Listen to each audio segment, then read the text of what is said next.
Queridos, vamos abrir a Escritura, carta de Paulo aos Colossenses, capítulo 1. Vamos ler aqui a partir do versículo 15, 16 e 17. Diz assim o texto: Cristo é a imagem do Deus invisível, o primogênito de toda a criação, pois nele foram criadas todas as coisas, nos céus e sobre a terra, as visíveis, as invisíveis, sejam tronos, sejam soberanias, quer principados, quer potestades, tudo foi criado por meio dele e para ele. Ele é antes de todas as coisas, nele tudo subsiste. Bem, queridos, o apóstolo Paulo, a partir do versículo 15, ele começa a fazer uma apresentação da pessoa de Jesus Cristo. Ele apresenta o Cristo de Deus, como também João na sua epístola, ou melhor, João no seu evangelho, ele também faz uma apresentação de Cristo em termos bem semelhantes ao do capítulo 1 de Colossenses.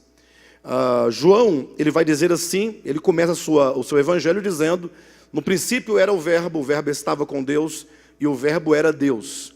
Ou seja, enquanto os três primeiros evangelistas, que são Mateus, Marcos e Lucas, começa o seu livro, o seu evangelho, ou a partir da genealogia de Cristo, ou a partir do ministério de Cristo, que é o caso de Marcos, João não, ele começa o seu evangelho a partir do princípio eterno, ou a partir da eternidade, dizendo: no princípio era o verbo estava com Deus e o verbo era Deus.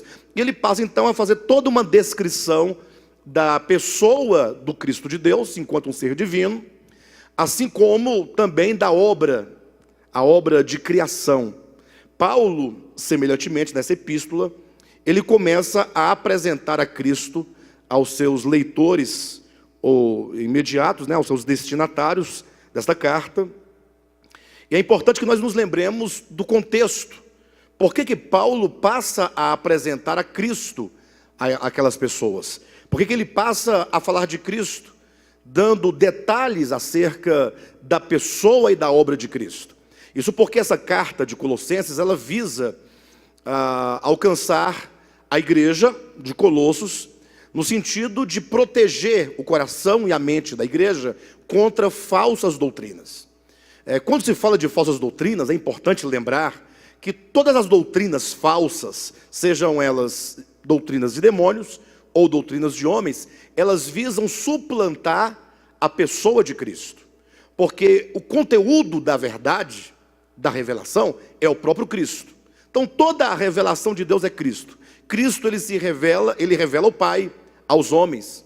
Então o evangelho de Cristo não é algo somente acerca dele, mas o evangelho é o próprio Cristo.